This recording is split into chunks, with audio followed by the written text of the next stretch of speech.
ఇది international yoga day.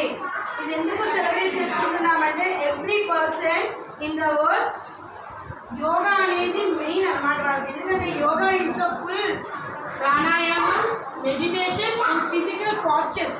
మన body స్టిఫ్గా ఉండడానికి, మన బాడీ మనకి హెల్ప్ అవుతాయి.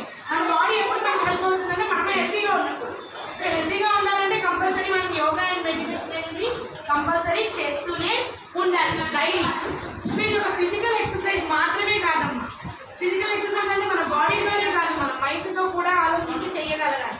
మైండ్ని మనం కంట్రోల్లో ఎలా ఉంచాలి, అదే కానీ మన బాడీని కంట్రోల్లో ఉంచితే ఆటోమేటిక్గా మన మైండ్ కూడా మన కంట్రోల్లో ఉంటుంది అనడానికి ఇది ఒక మంచి మెడిటేషన్ అని మనం చెప్పుకోవచ్చు. It help in reducing stress, improving mental health.